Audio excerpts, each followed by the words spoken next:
Nous n'avons que quelques mètres à faire. C'est juste là-bas, vous allez voir. Viens voir. C'est là que ça se passe. Je vous présente Alexandra. Bonjour, monsieur Bonazzi, c'est un plaisir. Jeune homme. Alors, les futurs magiciens, magiciennes, On n'a pas le temps de faire toute la présentation. Coucou à tous. Ça fait longtemps qu'il existe le café-théâtre de la magie? Ça a été créé en 1988, ça fait 22 ans. Allez, on descend en sous-sol. Le palais des mystères, venez.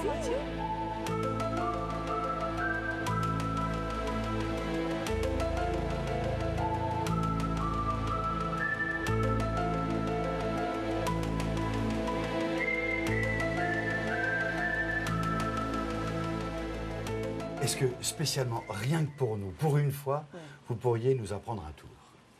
Vous savez, les magiciens ne révèlent jamais leurs secrets, mais pour ce petit groupe assez sympathique, oui, d'accord. Alors, comme tu as l'air motivé, voilà, je te donne ceci, je vais te donner la corde, s'il te plaît, jeune homme. Donc, je te confie simplement le foulard. Voilà ce qu'on va faire, ensemble. T'es prêt? Tu fais un sandwich de foulard, comme ça, autour de la corde. Pas mal du tout. Tu mets la main dessous, comme ça.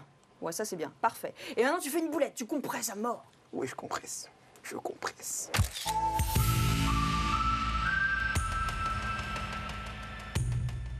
Tu fermes la main pour avoir les deux mains, voilà, identiques. Maintenant tu fais un nœud, donc très simple, tu fais un nœud, pouf, tu rattrapes les deux extrémités de chaque côté. Voilà, très bien, exactement. Alors maintenant, attention, quand tu as un voisin, tu vas faire Pouah! Donc tu fais attention à ton voisin, c'est à moi, à ta voisine. Et tu vas faire deux actions en même temps. Tu vas lâcher la main, tu vas ouvrir la main gauche, et en même temps, tu vas faire le nœud. Donc, attention. Tu lâches la main gauche et tu fais une nœud. Je m'écarte, 2, 3. Ouais! Jeune homme, parfait. Tu peux saluer ton public. Bravo! Ça, c'est un vrai magicien. Parmi nous, il y a un client pas tout à fait comme les autres. Bonjour. Il joue très souvent au poker, il manie C'est bien vrai les cartes et il nous a fait des tours de magie tout à l'heure. C'est vrai? C'est Stéphane. Est-ce que vous arriveriez à bluffer Stéphane? Vous voulez dire que c'est un collègue alors? C'est presque un confrère. Bon d'accord, pour toi je vais essayer. Ah. Alors, qu'est-ce que j'ai? Alors, un jeu de cartes. Bon, rien d'extraordinaire si je vous montre que toutes les cartes sont bien différentes.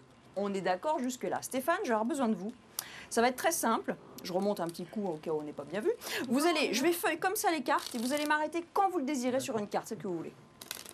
Stop là? Je vous en prie, prenez-la Stéphane. Je vous laisse la montrer à tout le monde, à vos amis ainsi qu'à la caméra évidemment. Montrez la carte, je ne veux surtout pas la voir. Je vous remercie Stéphane. Et maintenant très simple, regardez, je perds votre carte dans le milieu du jeu. Vous n'allez pas me dire que c'est pas net ça. Hein. Maintenant, j'adore ce tour parce que ce n'est pas moi qui retrouve la carte. Ouais, je fais 3 paquets. Stéphane, comme ça au feeling. Vous allez me désigner un paquet, celui que vous voulez. Lequel? Celui-là. Alors maintenant, je fais juste le geste magique au-dessus du paquet. Quel était le nom de votre carte, Stéphane? Un 7 de cœur. C'est formidable, vous êtes effectivement magicien. Oh.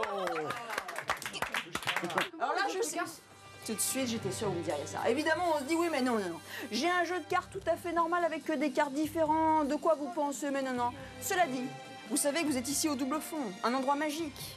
Donc on crée des illusions. Et on crée l'illusion que j'ai effectivement que des 7 de cœur. Mais ça, c'est qu'une illusion. Non, mais c'est pas vrai, ça. Non. J'explique pour Stéphane parce que ça va être ton cadeau à toi. La classe, non? Alors en fait, ce jeu est tout à fait pas normal. Ah bah oui. Ah oui, bah d'accord, mais bon, nous, voilà, on a des jeux normaux, puis on a des jeux pas normaux, voilà. C'est ce qu'on appelle le jeu radio. Pourquoi? En fait, ce qui se passe, c'est qu'on a 26 cartes et 26 cartes. J'explique. Il y a une carte sur 2 qui sont bien sûr des 7 de cœur, d'où le choix du 7 de cœur. Donc si vous refaites ce tour plusieurs fois, vous ferez choisir le 7 de cœur. Merci, vous suivez, je suis heureuse.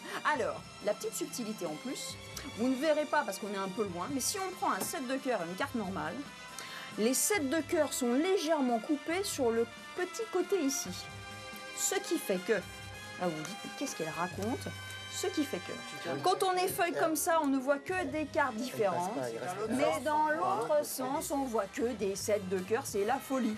Donc maintenant, quand je vous dis, allez, vous me dites stop, vous choisissez une carte, évidemment. Maintenant, je vais faire mettre la carte au même endroit et je perds la carte dans le jeu. Maintenant, très important, faire 3 paquets. Évidemment, je vous dis, c'est vous qui retrouvez la carte, mais en fait, bien sûr, j'ai déjà un 7 de cœur sur tous les paquets. C'est beaucoup plus simple pour la retrouver. On est d'accord? Non, mais c'est ça qui est génial en magie, c'est que ce sont des principes extrêmement intelligents avec d'autres principes et ça devient hallucinant. Cadeau. Merci beaucoup. Merci. Merci Alexandra. Merci beaucoup. C'est moi qui vous remercie. Bon, vous travaillez, hein. Je compte sur vous. La magie, on s'entraîne, hein. Est-ce que vous tous, on essaie de se retrouver la semaine prochaine? Avec grand plaisir. Avec plaisir. Vraiment. À d'autres endroits du patrimoine un peu bizarres, des endroits qu'on ne connaît pas bien. On remercie une dernière fois Alexandra. Merci. À la semaine prochaine. Bye bye. À la semaine prochaine.